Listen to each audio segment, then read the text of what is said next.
But again, you need to take this open attack.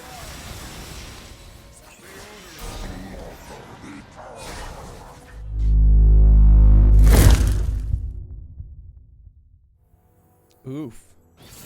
This might be a bit rough, since they are likely in a very heavy anti-aggro package.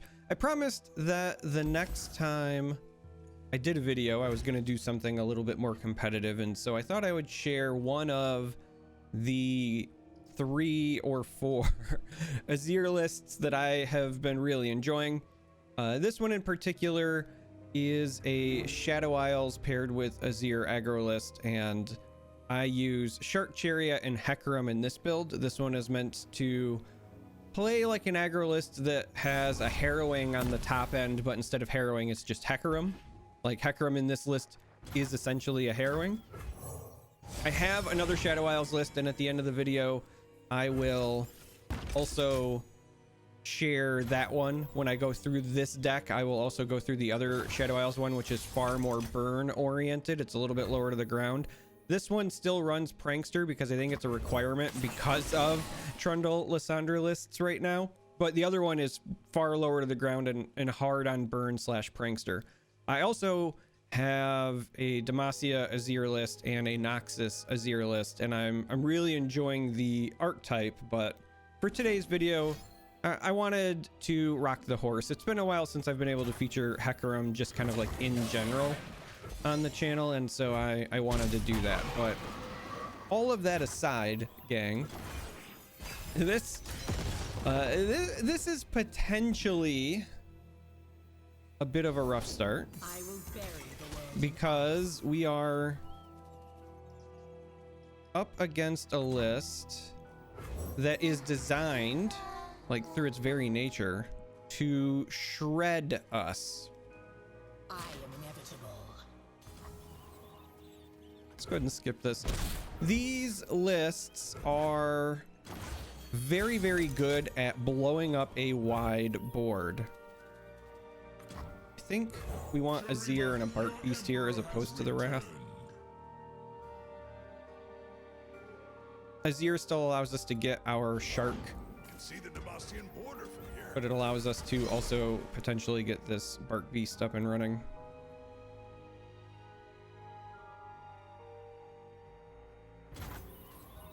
Now, I wish we could order attackers. Like, I wish if we did this, then we could guarantee that the Sand Soldier would be here and then Bark Beast. But since we cannot, I think you swing with just this.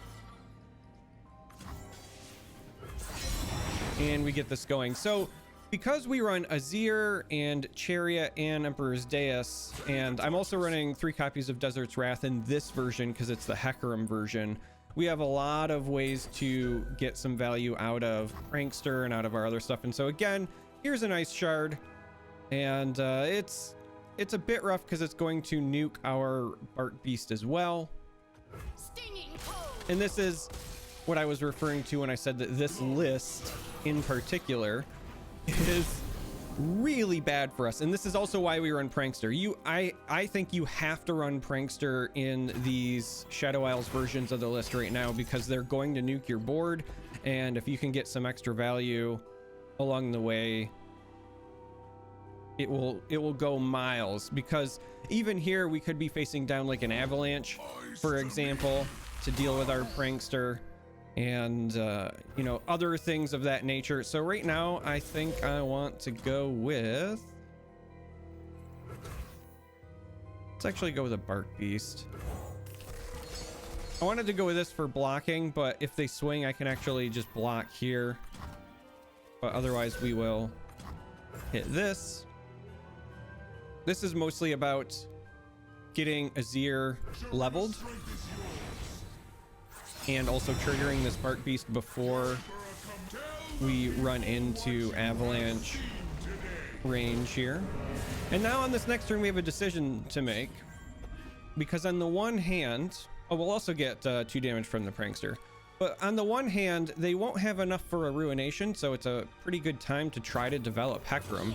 On the other hand though, if we give them the opportunity, they can drop an Avalanche, which means we do not get the Prankster value, and I think that that is even more important. And so like if you do something like this, for example, we threaten a decent amount and we'd like to drop Hecarim at the end of our next round to set up Hecarim for an open attack on the following. So I think you just go with the open here.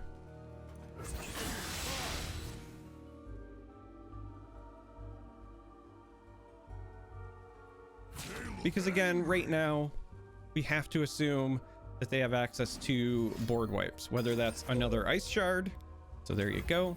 That still gets them down to 6, which is slightly more manageable.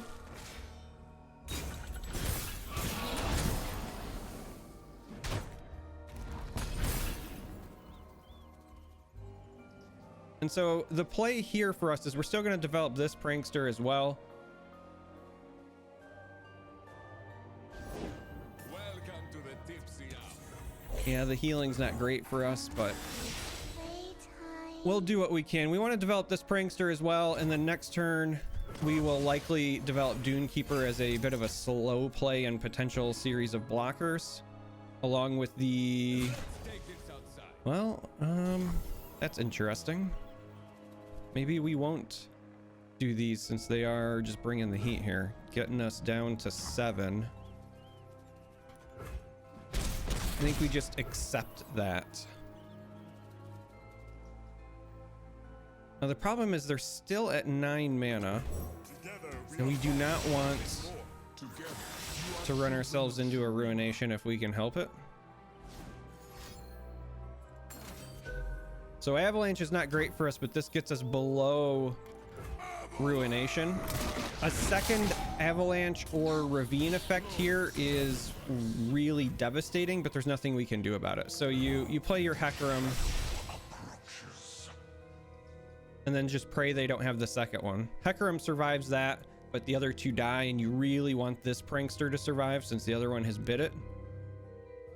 Because again, this is a list that traditionally the Ionia one runs 3 ice shards, 3 ravines, 3 avalanches, and that's bad for us. Now we could be super greedy and try to get these going, but if you look at this, this is almost a full board already.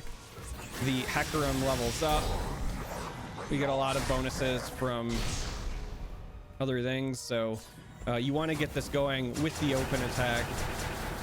This is not the Shadow Isles version, so we're not concerned about something like Withering Whale.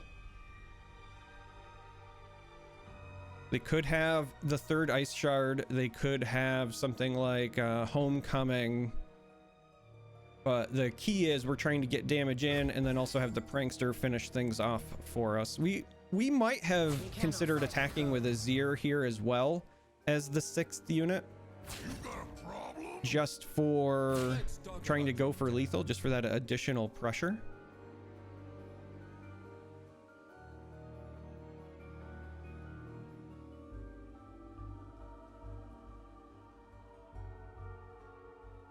But right now it's looking good. Even if they have, say, like a bounce for the Hecarim, this should still be pushing for enough damage that when the ephemerals die to the prankster, we survive. So they need to have an answer ideally for like Hecarim and prankster. I'm shivering. I don't know if you guys can see this on camera, but I'm shivering like a chihuahua on a windy day. It is cold in my office today.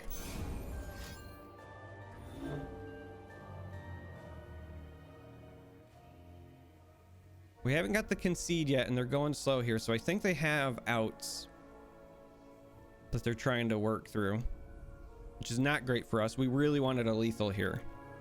But as you can see, our pranksters... Oh, we did get the surrender. So our pranksters did a lot of work in this matchup. Let's go play another game and kind of showcase the deck some more. Mono Targan. So Zoe and Aphelios, but Mono Targan. I am intrigued. I feel like the Wrath goes back here, but I like the other options here in the early going. Preparations is my favorite one drop when you do not start with the attack token, and then obviously Dunekeeper is what you want when you're starting with the attack token. But we're gonna go prep, and then on turn 2, this is gonna kind of depend on what we get here. Oh, this is kind of a tough call.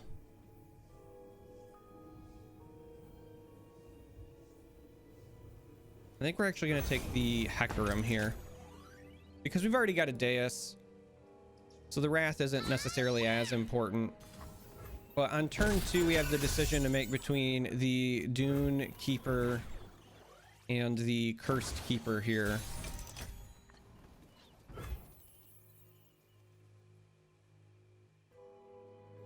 And as weird as it seems, I think the Dune Keeper ends up being the better play for us because this threatens more damage. The Cursed Keeper would be the play if we had a Butcher or something like that, but that's not the case, so I think you go this route.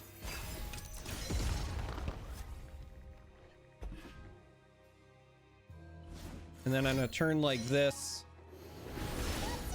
I expect them to just take the star chart into an attack here. Not much we can do about that. No, they didn't. Well, let's go ahead and develop a fading icon then. Gives us potential blocker. We'll happily give up our prey to block this, for example. Now, this Zoe could be a problem long term.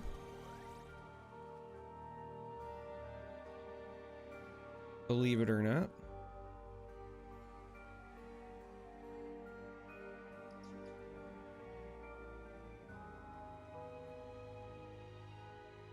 Next round, we've got a decision to make because we have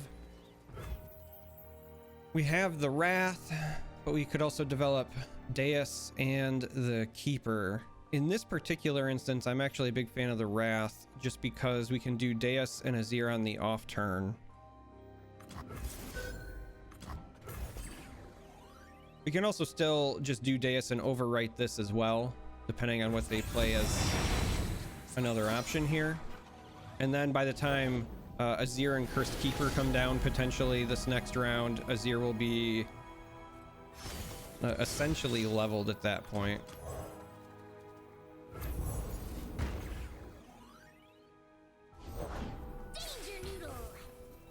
And we just ship everything. Nothing we can do about Fangs, so if it crashes into a unit and trades, then it crashes into a unit and trades. This is mostly about us just trying to go wide, get as much pressure in as we can while also getting it to the point where when we come down on 6, hopefully Hecarim resolves and they don't have something like a Hush, or if they've invoked by then a Comet, so that we can get him in for the attack. But here we want to clear up the board, which we have to do through trades and continue pressuring them. Zoe here already about halfway to leveling though, which again is a bit spooky.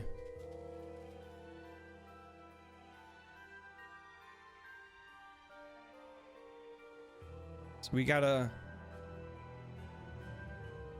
keep an eye on that as well, just because if she does level and they play something like Fangs, that's the real problem. Elusive could be an issue as well if we keep getting, you know, chipped away here. But I think the real concern is just giving their entire board lifesteal. That is something we'd like to avoid. So they also found their Aphelios. This is one of those moments where you really hope they didn't take Gravitum. I don't think they would, given that our board was as naked as it was. But we don't want it to have been Gravitum because we want to again play Hecarim here, and then they get one chance to respond before our attack. And Hecarim is a very big deal for us because he's going to level. No, they had a Crescent Strike though, so there's that stun that we were concerned about. Now this still generates some pressure, not quite the pressure we wanted, but it generates some pressure.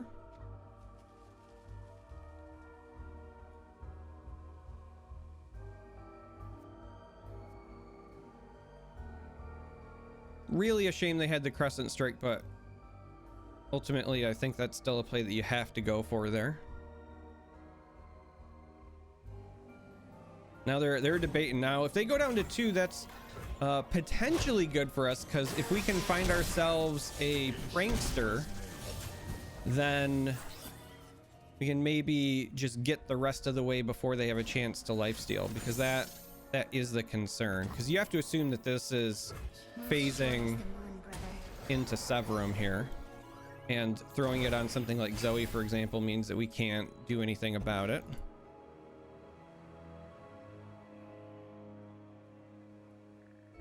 And I think we just slow play this round. We're gonna probably play both Bark Beasts, but sacrifice one to the Glimpse just to dig and see if we can find ourselves the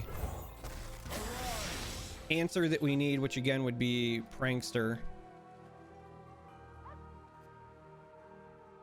I also just hope they don't have an answer for the Hecarim so that we can go into an open attack. Lots of possibilities here because of Zoe being on the cusp. So there's the Severum. We kind of knew that was coming. Now the only saving grace is that Zoe is likely going to level, but at least at the moment they don't have the ability to drop a Fangs. So when we go for an open attack, that will help us a bit. Downside is that with them giving Overwhelm here, I was kind of hoping that they didn't have that. I wanted to be able to block and then go with the Glimpse to deny the lifesteal. But that now renders that a bit moot. You know they're going to take this attack, so there's kind of no point.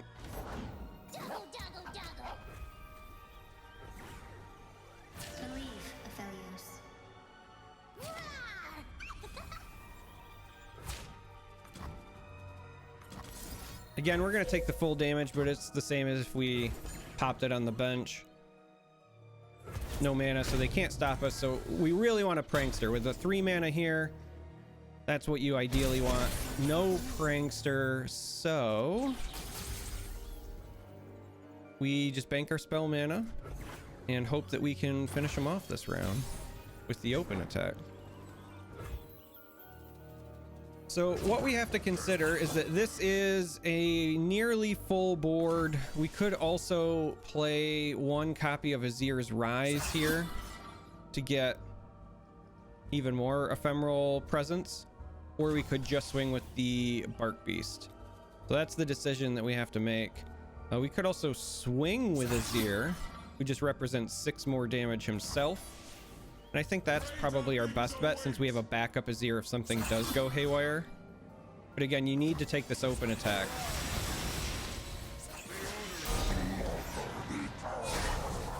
We really wanted that Prankster last round though, and that's again why I feel like even in these Hecarim versions you kind of need Prankster, because you need that damage to finish things off.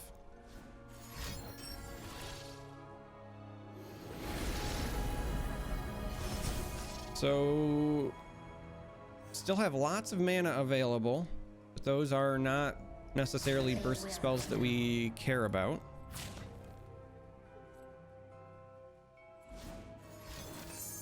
Still fine with that as long as there's no Hush. Maybe no, we got it. Hush, I think still we have lethal. So anyway, that's 2 wins. Let's go take a look at the deck, and like I said, as a bonus I'll show you my other version as well. We're gonna start with the Hecarim version, which again is something that is a little bit slower than the other one. It's not as breakneck going for the crazy starts, but what it lacks in just sheer speed and burn, it tries to make up for in a constant threat of board presence. So by including Shark Chariot and Hecarim and things like that, you can very often with this version of the list attack with like 1 unit and bring 5 or more bodies with you. So we've got Ravenous Butcher because we've got lots of ways to play this and have it be a bonus, right? We're triggering Bark Beast. We have Cursed Keeper, for example, Fading Icon. The Butcher also is a way to trigger Prankster as well. So great option here. Butcher with Cursed Keeper is one of the more explosive starts in the game, in my opinion. And if you can do that with a turn 1 being Bark Beast, or if you are attacking on one and you played a Dune Keeper, the amount of pressure from those plays is insane. So we've got Butcher. I like Ancient Preparations because it's still a 1-drop, but the Predict allowing me to manipulate my draws is a pretty big deal. Games tend to be short with this list, and so you don't get to see a lot of cards necessarily, and Predict helps with that because you get to kind of see more cards for a much cheaper cost. So I'm a big fan of Ancient Preparations. Bark Beast, again, 1-drop with a lot of upside for us because of things like Glimpse to trigger it, Butcher to trigger it, and then when it is triggered, obviously you're triggering Prankster. It's standard Shadow Isle sacrifice stuff. It's just there. Dune Keeper, one of the best 1-drops in the game right now, helps literally all of our game plan. It's multiple units to help for leveling Azir. It's got an ephemeral unit so that if that attacks, that helps level up Hecarim. The ephemeral unit is something that can help bring your Shark Chariot. For example, the ephemeral unit is going to die, which gives you ways to trigger Prankster. Even on non-attack token turns, you can play this defensively so that you can use your ephemeral unit as a blocker, or again, just push damage if you have Pranksters. Cursed Keeper, this is here for your Butcher plays and all of those other activators. Also a great Glimpse target. Emperor's Deus, this helps get you ephemeral units. And the nice thing about Deus is that even if you don't have an Azir or something else, just having a Deus on the board means that you can attack with any other unit, and it'll also bring the Shark Chariot. Fading Icon is here because it's 2 units, so that helps level Azir. And the Prey is a great blocker for mirror matches and other things, and again, a great sacrifice target for things like Butcher, Glimpse, etc. I'm currently running Glimpse in this version and not Shadows, just because there's an awful lot of times where you need a combat trick to deny something else from striking. So whether that's lifesteal units, or this can prevent Nasus from leveling up, for example, where you assign a blocker and then you just sacrifice it so he doesn't get credit for the strike. My other version you'll see runs both, but this one only running the Glimpse at the moment. Shark Chariot, we've got a lot of ephemeral triggers and we're running Hecarim, so I am running Chariot. Chariot is also fine to play on off turns. For example, if you need to have a unit to sacrifice to Butcher, or again, you need something to trigger Prankster because you're going to get your Chariots back. Azir, kind of the point of the list. Currently 1 Bladed Caretaker here because, if I'm being honest, it's very rare that you have a board where you can fully utilize this. Either your board is really wide to begin with, or because of Deus, because of Shark Chariot, etc., a lot of times you are losing value by playing the Caretaker, which usually represents 3 units on its own. So it's still here as a 1 of, but this is why it's not 3 copies here. Prankster, this is, in my opinion, required in the Shadow Isles versions of Azir because you don't have any other real source of burst damage, and it's got enough health that it survives at least 1 avalanche or ravine. And when they do that to your board, that represents a bunch of extra damage. Also, in this version, it's great because, again, between Deus and Azir and Shark Chariot, all of those ephemeral units, all those sand units, those ghost units, they're going to keep popping up and then dying, and that really boosts you.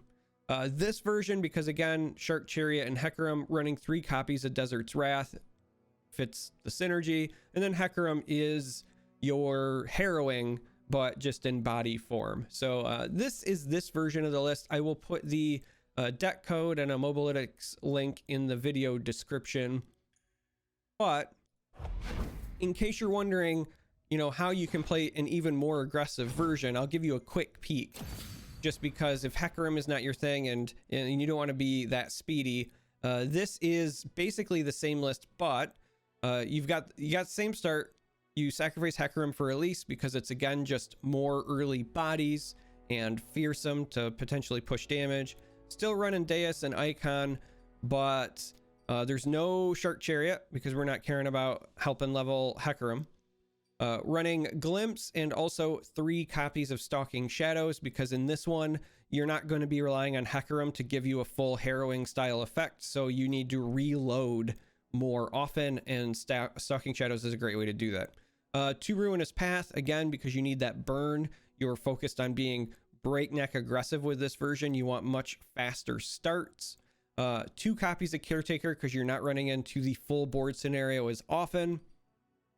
Doom Beast as well, for the same reason I'm running the Ruinous Path, because you need some source of burn to finish them off in most cases with this version, because you're not going to get the big board wide splash. A lot of times it's you get a big board, you push a lot of damage, they nuke your board, and then you're relying on burn to finish them off. So this is another version if you don't want to try the Hecarim version. But anyway, that's it for today. I promised you something slightly more competitive after doing the Von Yip video the last time.